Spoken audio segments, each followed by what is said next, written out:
Kindred Laços de Sangue, escrito pela grande dama da ficção científica Octavia Butler e publicado pela primeira vez em 1979, ele é um livro sobre como o trauma da escravidão, a herança deixada por esse período, ele vai se manifestar sobretudo no corpo. É um livro sobre como esse passado mal resolvido, que é o período escravagista aqui da América, mais especificamente falando dos Estados Unidos, que é o cenário desse livro, ele é uma cicatriz aberta capaz de gerar novos traumas e novas feridas. Esse é um livro de ficção científica onde uma moça chamada Dana, que vive ali na Los Angeles dos anos 70, um dia, sem mais nem menos, acaba sendo transportada para o período da escravidão, mais especificamente para uma plantation situada ali no estado de Maryland, no ano de 1815. Em momento algum vai haver uma explicação para aquele fenômeno. O que acontece é que a Dana vai entendendo a situação, se adaptando àquela condição no qual ela se encontra, e ela logo entende que a ligação dela com aquele período está em um menininho branco, o Rufus, que é filho do senhor daquela plantation, que ela descobre que na verdade é o seu antepassado, o seu tataravô. Então no decorrer do livro, a Dana vai sempre ficar indo e voltando, alternando entre passado e presente, e ela entende que o que faz ela ser transportada de volta àquele período é quando aquele menininho, o Rufus, está correndo perigo de vida. Portanto, na primeira viagem dela, por exemplo, ela o salva de um afogamento. Na próxima vez, ela vai impedir que ele coloque fogo na casa. E se a integridade do Rufus é o que atrai a Dana para aquele passado, o que faz com que ela volte para o presente, então, é justamente a sua própria integridade. A Dana, portanto, precisa sentir de forma muito intensa um perigo de vida. Ela precisa sentir que está prestes a morrer, para só então conseguir ser transportada de volta à sua realidade. A distopia aqui nesse livro, portanto, é de fato a escravidão em si. E os dois elementos que mais pesam são o corpo e o tempo. O tempo, porque enquanto a Dana pode passar horas, dias, semanas e até meses ali na plantation, na realidade dela não se passaram mais do que alguns minutos. Como o tempo, ele passa de forma diferente para o oprimido. Já o corpo aparece também porque todo o horror daquele trauma,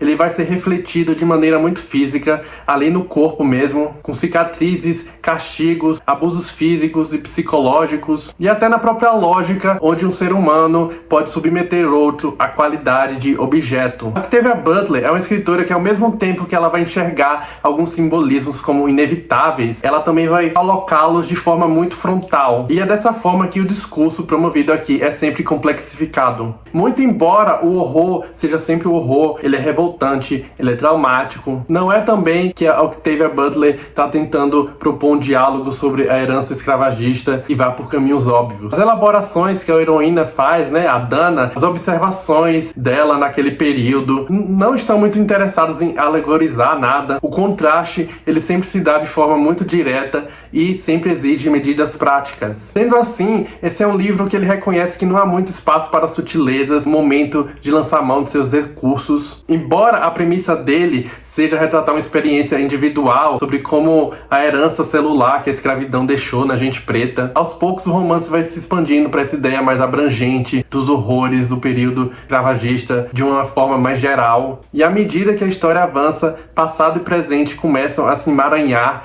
em alguns aspectos até indissociáveis para a Dana. Nós, as crianças, não sabiam que as pessoas podiam ser condicionadas com tanta facilidade a aceitarem a escravidão.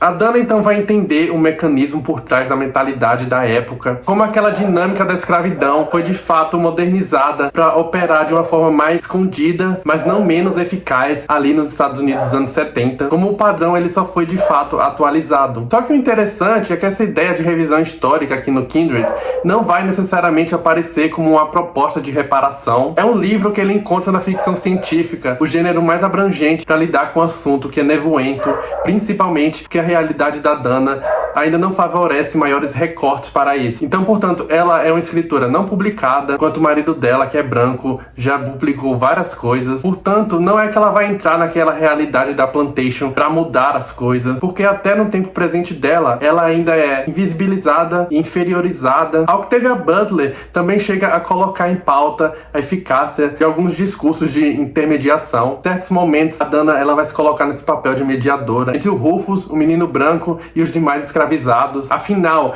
ela é vista como diferente ali, porque ela chega naquele lugar com roupas modernas, ela também sabe ler, o que é impensável para as pessoas daquele período, uma mulher negra saber ler. E mesmo que ela vai exercer muita influência em muita coisa que vai acontecer ali, no final das contas, ela entende que só consegue ir até certo ponto. E é isso uma das coisas que dão complexidade aqui nesse livro. Quando a Dana reconhece que a missão dela naquele tempo é de fato proteger a sua própria existência, porque se alguma coisa acontecer com aquela criança, isso vai trazer consequências ao nascimento dela ali no futuro. Ela precisa então se integrar àquele universo. A gente acompanha como aquilo vai afetar o seu senso de identidade, porque a grande contradição de fato é justamente isso. Ela não volta ao tempo para reparar coisa nenhuma. Ela está ali justamente para confrontar a raiz. É um livro também que vai falar muito da ideia de como cada um vai encontrar a própria maneira de resistir, como cada pessoa negra vai encontrar seu próprio caminho na luta. Pode ser, inclusive, o da autopreservação e da resiliência. Os brancos achavam que eu era esforçada.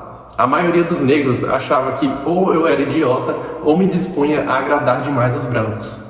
Eu acreditava que estava mantendo meus medos e minhas dúvidas sob controle da melhor maneira e conseguindo me manter relativamente sã. É um livro também que defende a ideia de que, antes de ser histórico e político, todo e qualquer discurso ele também é pessoal. Ele vai questionar as perguntas que são feitas a respeito desse tema, a eficácia da resistência, como a história é contada e os artifícios da sociedade hegemonizada para escapar da responsabilidade. O Kindred, então, ele surge como essa ideia de encenação crua e literal do trauma escravagista, que é uma mancha que ainda se perpetua nos corpos do presente. É sobre o custo de se sobreviver ao trauma, sobre herança histórica e destino. É interessante como um gênero tão abrangente como o da ficção científica consegue então dar conta de um tema que, na realidade, é ainda mais perturbador do que qualquer literatura.